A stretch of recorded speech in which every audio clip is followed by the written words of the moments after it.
At first light, a county road crew halted beside a shallow ravine where frost-stiffened weeds and a discarded scarf clung to ice. Silence pressed close as deputies arrived, breath clouding, notebooks opening, the cold preserving a still form that made December feel heavier than winter morning air waiting there. If you like stories like this, make sure to subscribe and like the video. Alabama in December carried a particular weight in 1987, a mix of church bells rehearsing carols, courthouse lawns trimmed for wreaths, and nights that dropped quickly into a damp, penetrating cold. The woman found that morning was identified within hours as 22-year-old Emily Carter, a junior at a nearby teacher's college, last seen leaving a late shift at a diner along Highway 30 2 nights before Christmas. Her name moved from a handwritten log at the sheriff's office to the local afternoon paper before sundown, framed by the language of restraint that small towns use when shock arrives without warning.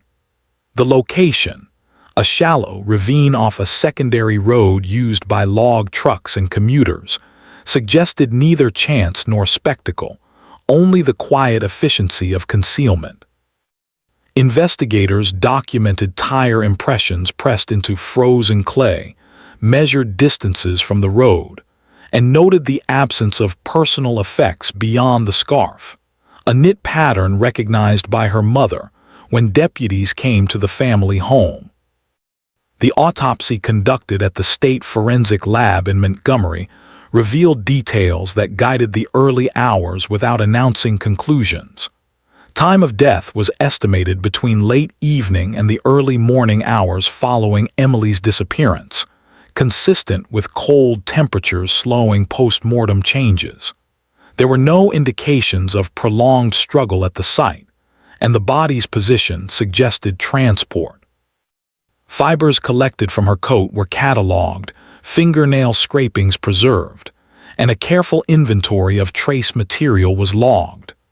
The findings, shared through typed reports and carbon copies, pointed investigators toward a narrow window and a limited geography, tightening the work to come. Emily Carter had grown up in a modest subdivision outside Decatur, the daughter of a machinist and a school secretary. She worked evenings to pay tuition, drove a 10-year-old sedan, and planned to student teach in the fall. Friends described her as careful, punctual, and familiar with the routine of closing the diner. On the night she vanished, a cold rain had passed earlier, leaving roads slick and reflective under sodium lights. Witness statements placed her locking the door shortly after 10, waving to a coworker and walking toward her car. The vehicle was found the next morning in the diner parking lot, unlocked, keys missing, purse not inside. There were no signs of a break-in, no notes, no erratic financial activity, and no history suggesting she would leave town. The investigation moved methodically. Deputies canvassed nearby service stations, checked pay phones along the highway, and requested transaction logs from the diner's register. A regional bulletin circulated to patrols in neighboring counties.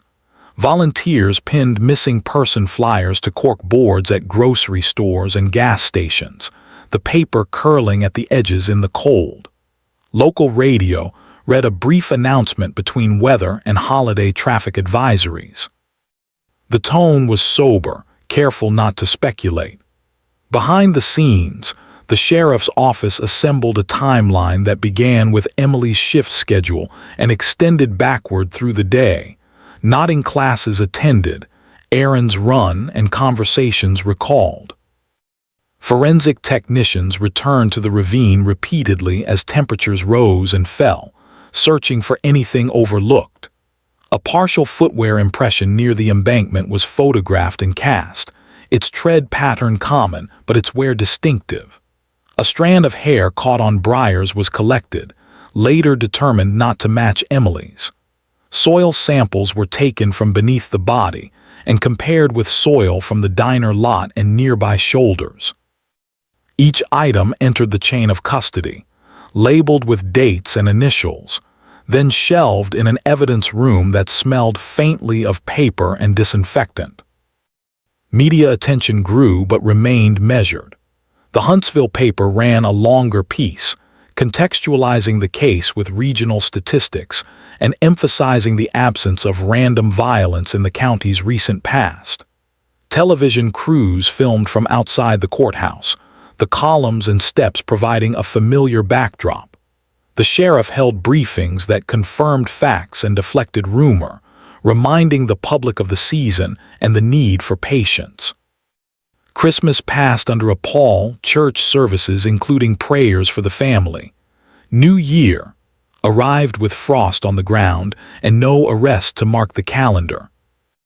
In January, investigators focused on transportation corridors. The diner sat near a junction used by long-haul drivers and local contractors alike. License plate checks were run on vehicles reported lingering that night. A truck stop 30 miles south provided receipts and time stamps, narrowing who could have been in the area. One report stood out. A witness recalled a light-colored pickup idling briefly near the diner around closing time, engine running, driver unseen. The description was vague, but it aligned with tire impressions found near the ravine, measured to a width consistent with certain models common in the mid-'80s. The case did not stall, but it slowed. Leads were followed and exhausted. Background checks returned clean. Polygraph examinations were offered and, when taken, did not yield prosecutable contradictions. The evidence rested, cataloged, and preserved. Months became years. Emily Carter's file thickened with memos, lab updates, and correspondence, then was boxed and moved to cold storage as personnel changed. The town adjusted, the road crew returned to routine work, and the ravine filled with spring growth that erased the visual memory without erasing the record. In 1994, advances in forensic science reopened possibilities. Hair analysis methods improved, and previously inconclusive samples were re-examined. A partial profile developed from the strand found in the briars suggested a male contributor, not previously identified. The profile did not match any local offender records at the time, but it was entered into emerging databases. Investigators reviewed the original timeline, cross-referencing it with employment records and vehicle registrations that had not been fully digitized in 1987. A name resurfaced, one that had appeared briefly in early notes and then faded. Thomas Reed was a 31-year-old maintenance contractor in 1987, living in a rural pocket outside the county seat.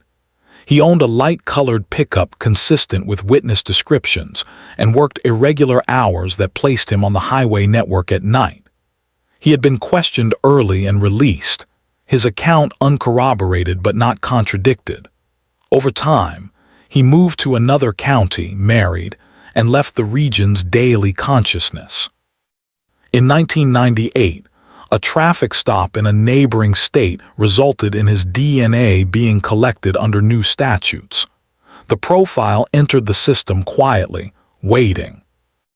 The match came years later, a routine notification that linked Reed's DNA to the hair recovered in 1987.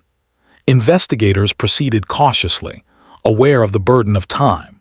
They reconstructed Reed's movements through archived fuel receipts, employer logs, and interviews with former coworkers. The tire tread cast was re-examined against surviving maintenance records for his truck, showing a compatible wear pattern documented by service invoices.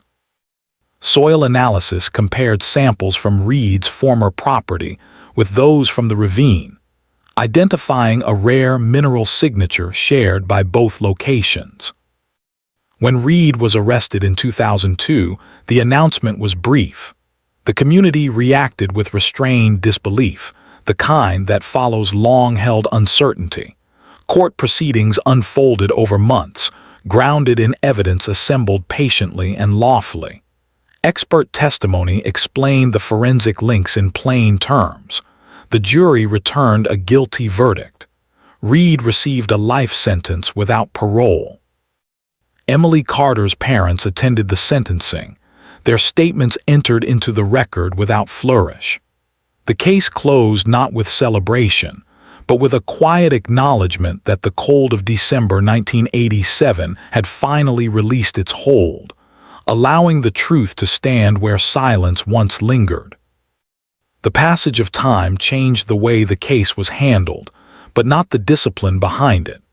By the early 90s, the sheriff's office had reorganized its records room, transferring yellowed reports into new folders, indexing them by victim name, location, and date. Emily Carter's file was marked with a red tab indicating unresolved homicide, a designation that triggered periodic review. Each winter, often around the same week her body had been discovered, an investigator was assigned to reread the case from the beginning, not to chase ghosts, but to test whether overlooked connections might surface with distance and perspective. These reviews were quiet exercises, done at metal desks under fluorescent lights, with the courthouse nearly empty during holiday weeks. One consistent theme emerged from those reviews. The abduction window was narrow, and the offender had likely known the area well. The diner's parking lot had limited lighting in 1987, but the surrounding roads were familiar to locals. There were no reports of strangers asking for directions or behaving erratically. The lack of forced entry into Emily's vehicle suggested either deception or a sudden compliance born of familiarity.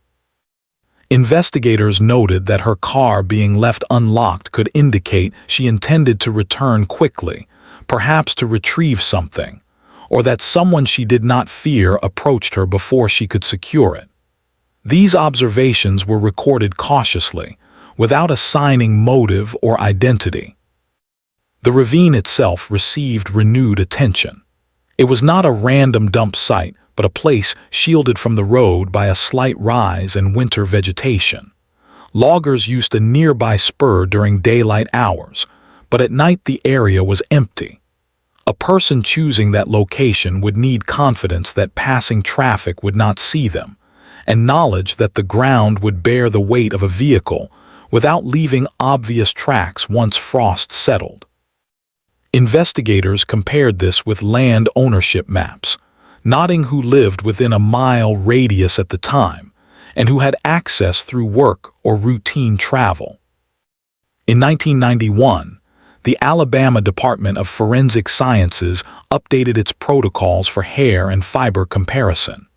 Samples from older cases were eligible for reanalysis, though resources were limited.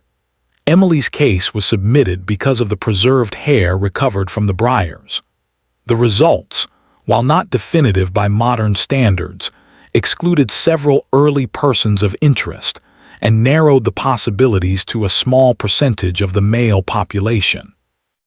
This information was added to the file, not as a breakthrough, but as a refinement that reduced uncertainty. The Carter family continued to live with the absence in practical ways that did not make headlines. Emily's bedroom remained largely unchanged, textbooks still on the shelf, a winter coat hanging in the closet. Her parents attended every scheduled meeting with investigators, even when there was nothing new to report. They marked time by seasons rather than dates, noting how the cold of December had become inseparable from their memory of her. They avoided speculation in public, speaking instead about process and patience, a tone that matched the investigative approach and discouraged rumor. By the mid-90s, the case attracted the attention of a regional cold case unit formed to assist rural departments. The unit's mandate was procedural, focusing on record consistency and evidence preservation. They conducted a parallel timeline reconstruction, starting from the moment Emily left the diner and moving backward hour by hour. This reconstruction included weather data, traffic flow estimates, and the operating hours of nearby businesses. It also incorporated interviews with individuals who had been teenagers or young adults at the time, and were now willing to speak with greater clarity, their memories shaped by adulthood rather than proximity. One interview stood out during this phase. A former gas station clerk recalled seeing a pickup truck matching earlier descriptions pull in late on the night Emily disappeared, its driver purchasing fuel and leaving quickly. At the time, the clerk had thought nothing of it, but when shown photographs of vehicle models years later, he identified one that closely resembled the truck owned by Thomas Reed in 1987. This recollection was documented carefully, noting the limitations of memory after time had passed, but it added weight to existing circumstantial notes. Investigators sought corroboration. Employment records showed Reed had worked maintenance jobs that required travel along Highway 31 during evenings. His payroll logs placed him off duty on the night in question, but his supervisor acknowledged that informal call-outs were common and not always recorded. Old service receipts from a local garage indicated Reed's truck had received new tires in early 1988, shortly after the murder, a fact that had not been examined previously. The garage owner remembered the transaction only after reviewing carbon copies stored in a filing cabinet, a reminder of how physical records could resurface years later. Despite these developments, prosecutors advised restraint.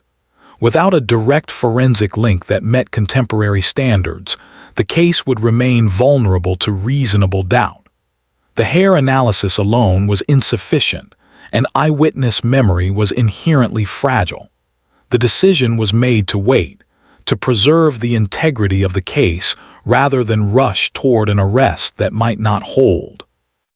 This approach was not universally popular, but it aligned with the department's philosophy, and the families expressed wish for certainty over speed.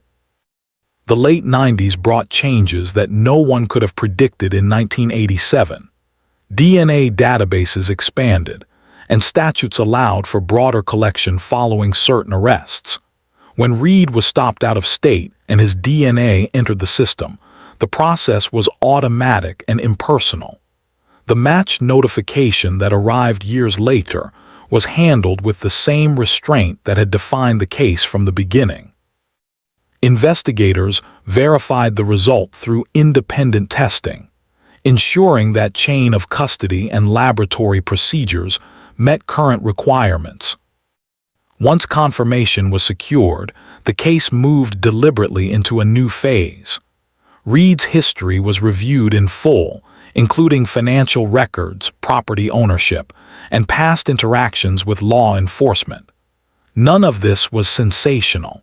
It was administrative, methodical, and focused on building a narrative that could be presented in court without embellishment. The Ravine soil comparison, the tire wear documentation, and the reconstructed timeline converged into a coherent account that explained how Emily Carter's final hours intersected with Reed's movements. The arrest did not come with spectacle. It was executed early in the morning without media present, and Reed was transported quietly. News broke later that day, framed by the language of resolution rather than triumph. For the community, the announcement carried a subdued shock, followed by reflection. The roads, the diner, and the courthouse were unchanged, but the uncertainty that had lingered through so many Decembers finally began to lift, replaced by the steady, procedural march toward trial and the promise of a lawful conclusion. As the case advanced toward trial, investigators revisited every procedural decision made since 1987, aware that time itself could become a point of contention. Defense motions often rely on gaps created by delay, and the prosecution prepared by documenting why each step had unfolded as it did. Memos detailed staffing changes, funding limits, and evolving forensic standards, creating a paper trail that demonstrated diligence rather than neglect. This preparatory work unfolded during late autumn, when courthouse windows quieted earlier each day and holiday decorations began to appear in municipal buildings, an understated reminder of how long the case had spanned. Emily Carter's movements during her final evening were reconstructed again, this time with a focus on verifiable anchors. Credit card records confirmed a small purchase made hours before her shift. Class attendance logs placed her on campus earlier that day. A library sign out showed a book returned just before dusk. These routine actions, preserved in institutional records, grounded the narrative in ordinary detail and reinforced the absence of erratic behavior. The aim was not to humanize through sentiment, but to establish consistency and predictability, factors that weighed against theories of voluntary disappearance. The diner itself became a focal point for renewed forensic attention. Although the scene had long been released, archived photographs were enhanced using modern techniques. Reflections in windows were examined, not to extract faces, but to better understand lighting and sightlines. The position of Emily's car in the lot was remeasured against diagrams, confirming that it would have been visible from the road but partially obscured from the rear by a dumpster enclosure. This configuration supported the theory that someone approaching from the side could act without immediate notice. Witness interviews were revisited with care. Investigators avoided re-interviewing those whose memories were unlikely to improve, focusing instead on individuals who could provide documentation or corroboration. A former county dispatcher produced old shift logs, confirming call volumes and patrol routes that night. A retired deputy recalled checking the highway near the diner earlier in the evening and finding nothing unusual, narrowing the window further. Each recollection was tested against physical records, minimizing reliance on memory alone. Thomas Reed's activities in the days following the murder were examined in detail. Bank statements showed a series of routine transactions, nothing suggestive of flight. However, a property tax record revealed that he had sold a small parcel of land near the Ravine in early 1988, a transaction previously overlooked. Soil samples from that parcel, preserved in county archives as part of an unrelated survey, were compared to the Ravine samples, strengthening the geological link already identified. The coincidence was noted without inference, allowing the evidence to speak through measurable similarity. As winter returned, the prosecution assembled expert witnesses whose testimony would translate technical findings into clear explanations. The forensic scientist responsible for the DNA analysis prepared a report outlining the statistical significance of the match, careful to avoid overstating certainty.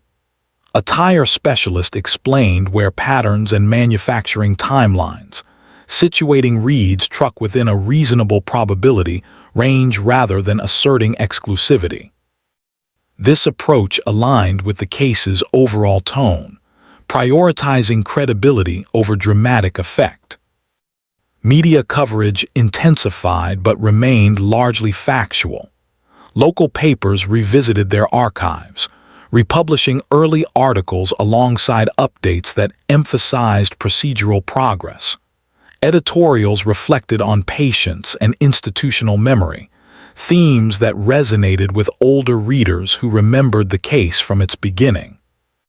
Television segments showed courthouse exteriors and file boxes being wheeled into evidence rooms, visual shorthand for the accumulation of work rather than a single turning point.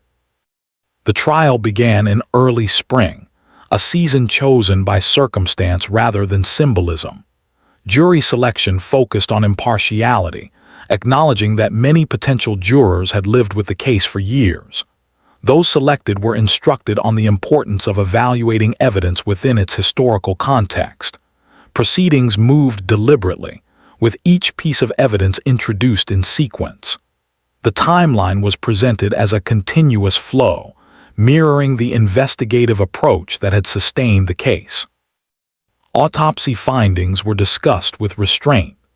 The medical examiner described indicators that supported the estimated time of death and suggested transport after death, without elaboration beyond what was necessary to establish facts. Trace evidence was presented through laboratory reports, with chain of custody logs displayed to demonstrate integrity. The DNA match was introduced after foundational testimony, ensuring that jurors understood both the limitations and the strength of the analysis. Reed's defense challenged the delay between the crime and the arrest, suggesting alternative explanations for the forensic links. The prosecution responded by methodically tracing each connection back to contemporaneous records.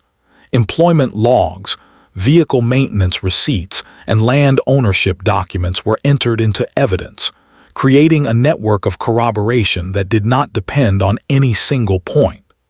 The cumulative effect was not dramatic, but it was steady. As the trial progressed, the Carter family attended quietly, their presence noted but not emphasized. They had waited through many Decembers for this moment, and their focus remained on listening rather than reacting. Observers remarked on the absence of spectacle, a reflection of both the family's demeanor and the court's management of proceedings. Closing arguments adhered to the same disciplined tone that had defined the case. The prosecution summarized the evidence as a sequence of verified facts, inviting the jury to consider how those facts aligned over time. There were no appeals to emotion beyond acknowledging the loss inherent in any homicide. The defense reiterated concerns about memory and delay, but offered no alternative narrative supported by comparable documentation.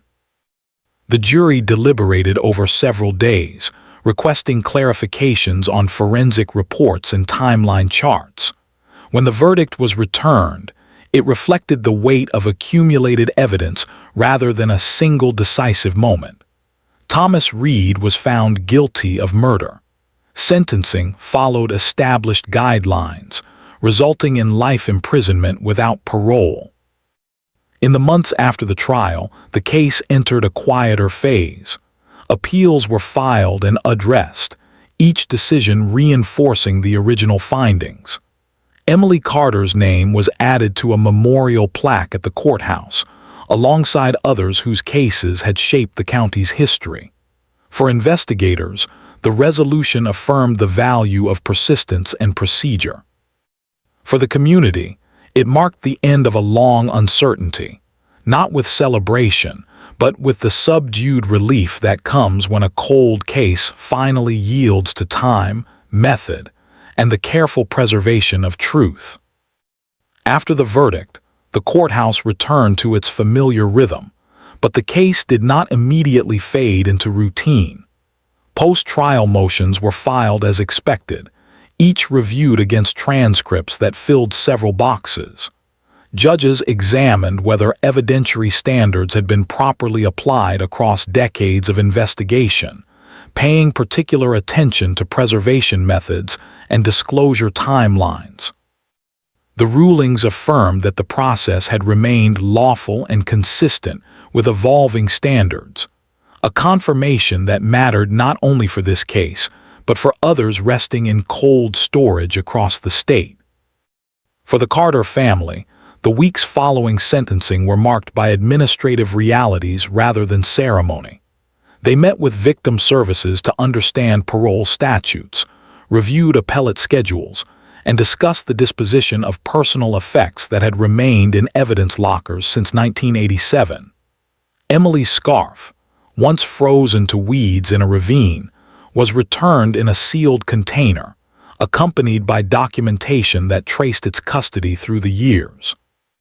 The object carried no symbolism beyond what it had always held, a reminder of winter and routine, now folded and placed away.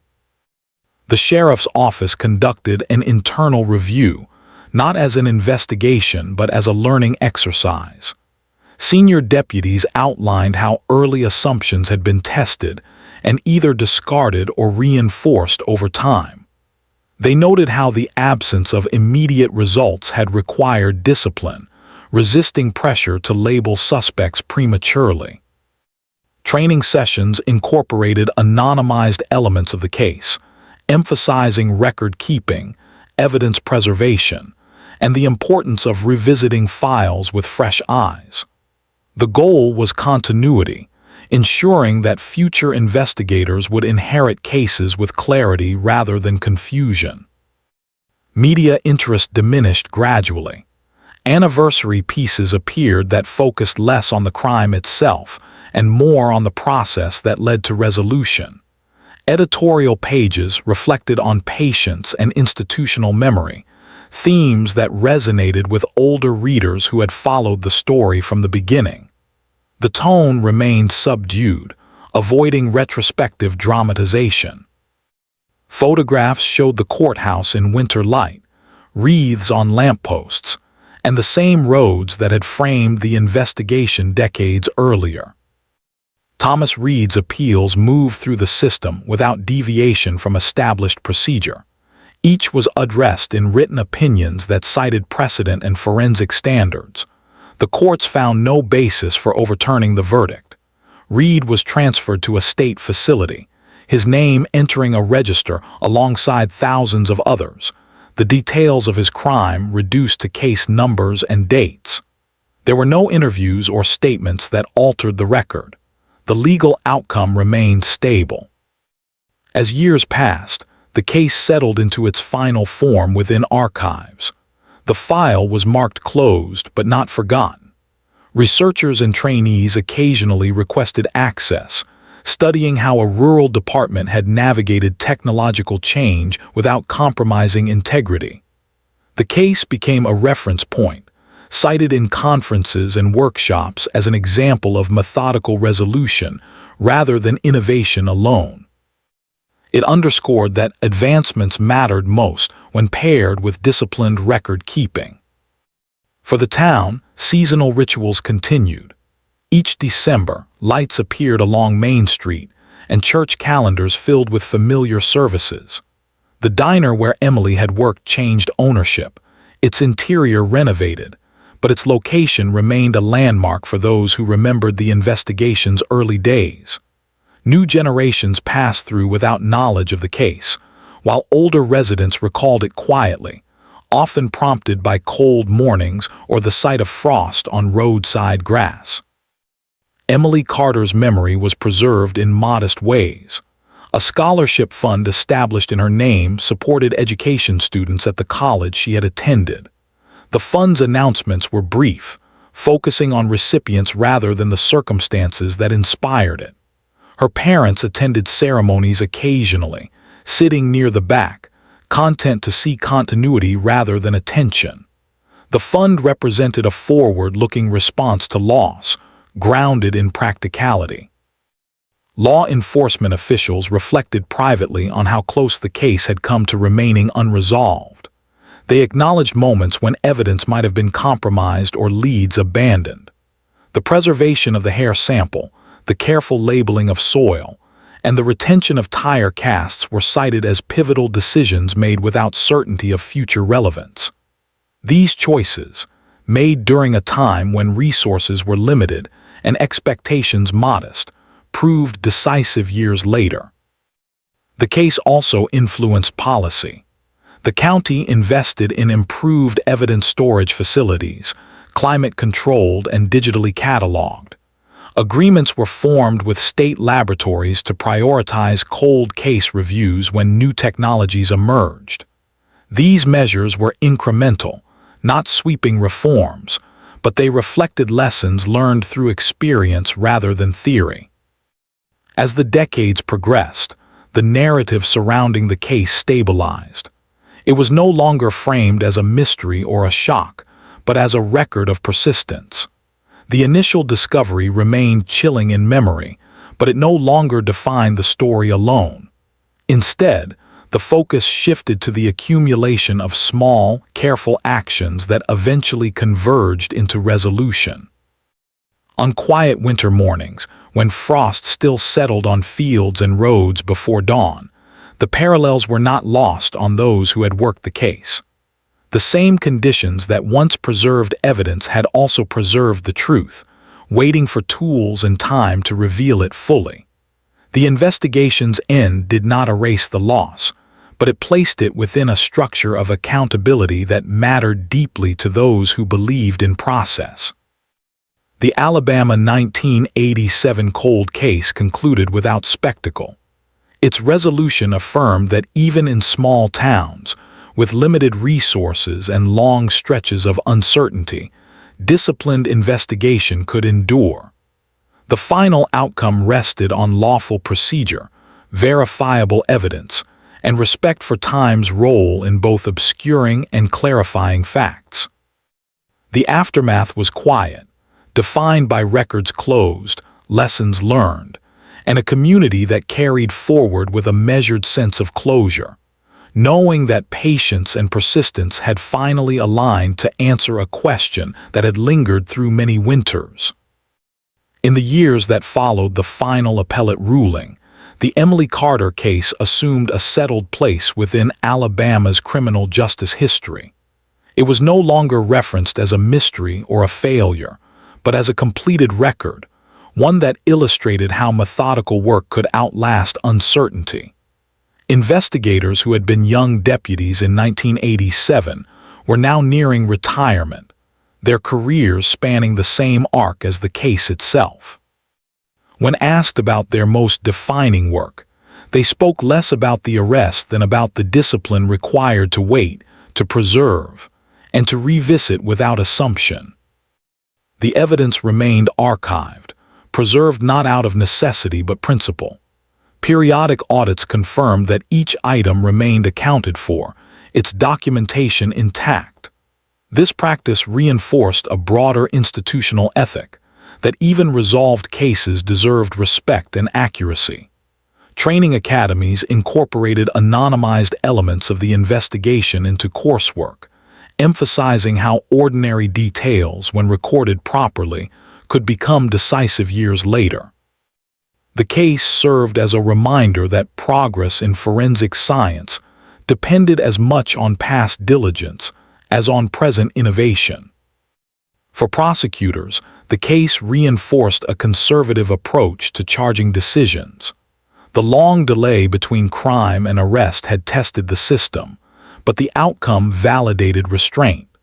Rather than pursuing early indictments based on incomplete information, the decision to wait had ensured that when charges were finally filed, they were supported by a comprehensive evidentiary framework. This approach influenced policy discussions statewide, encouraging departments to prioritize case integrity over immediate closure. The community's relationship with the case evolved quietly. Public discussions shifted away from the specifics of the crime and toward broader reflections on safety, trust, and memory.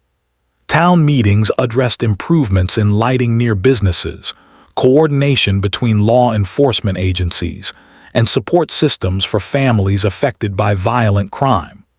These conversations were practical, grounded in experience rather than fear. The case had not altered the town's identity, but it had deepened its understanding of vigilance and responsibility. Emily Carter's name remained familiar, but not sensationalized. Local press referenced her story sparingly, often in the context of criminal justice reforms or anniversary reflections on resolved cases. When mentioned, the tone was factual and restrained, consistent with the coverage that had characterized the investigation from the beginning. This consistency helped prevent the distortion that can occur when unresolved cases linger in public imagination without resolution. Her family adjusted to a life shaped by closure rather than absence. While no verdict could restore what was lost, the certainty provided by the legal outcome allowed them to redirect their attention. They downsized their home, donating Emily's books and personal items to institutions that could use them. The scholarship fund continued, its recipients largely unaware of the full history behind its creation, focused instead on their own academic paths. This quiet continuity reflected the family's preference for purpose over remembrance. Thomas Reed's incarceration became part of the state's correctional routine. His appeals exhausted, his status stabilized, and his name faded from public discourse.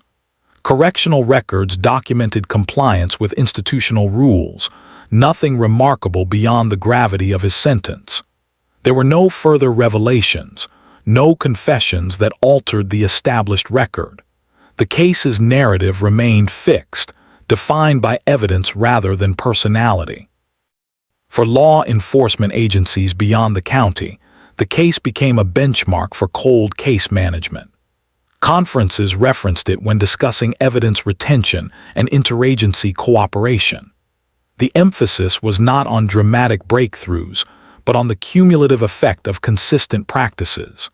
Departments with limited resources found reassurance in the example, recognizing that resolution did not require extraordinary measures, only persistence aligned with evolving tools. Technological advancements continued, but the case required no revision. DNA methodologies improved, databases expanded, and analytical software grew more sophisticated, yet the conclusions reached remained valid. This stability underscored the strength of the original forensic work and the prudence of waiting until standards could be met. It also highlighted how older cases, when preserved correctly, could withstand scrutiny under newer frameworks. As decades passed, the landscape around the ravine where Emily was found changed subtly. Vegetation grew thicker, nearby land was developed, and the road saw increased traffic. Few remembered the exact location without prompting, and there was no marker to draw attention. The absence of a memorial there was intentional, reflecting a collective decision to let the place return to anonymity rather than anchor it permanently to tragedy. Memory resided in records and institutions, not in geography. The diner's history became a footnote rather than a focal point. Its staff turned over, its decor modernized, and its clientele changed with the times. Older patrons occasionally recalled that it had once been central to a case that tested the town's resolve, but such recollections were brief. The building served its purpose, detached from the weight it once carried. Judicial opinions related to the case continued to be cited in legal education, particularly those addressing delayed prosecution and evidence preservation. These citations reinforced the idea that time, while challenging, did not inherently weaken a case when handled responsibly. The court's consistent rulings affirmed confidence in the process, providing guidance for future cases with similar trajectories. The Alabama 1987 cold case ultimately settled into a narrative defined by resolution rather than suspense. Its conclusion did not inspire dramatic retellings or renewed fascination. Instead, it offered a model of how the criminal justice system could function across generations, maintaining continuity despite change. The story's power lay in its restraint, in the absence of sensationalism, and in the reliance on verifiable facts. Each winter, as December returned with its familiar cold and shortened days, those who remembered the case understood its significance without needing reminders. The season no longer represented unanswered questions, but marked the endurance of careful work. The initial discovery, once heavy with uncertainty, became the starting point of a long, deliberate process that ultimately fulfilled its purpose. The case closed quietly, its lessons absorbed into routine practice. It left behind no unresolved threads, only documentation and institutional memory. In that sense, it achieved what many investigations do not: a lawful, verifiable conclusion that respected both the victim and the process. The Alabama 1987 cold case stood as evidence that even when answers take decades, patience and precision can prevail, bringing clarity where once there was only cold silence.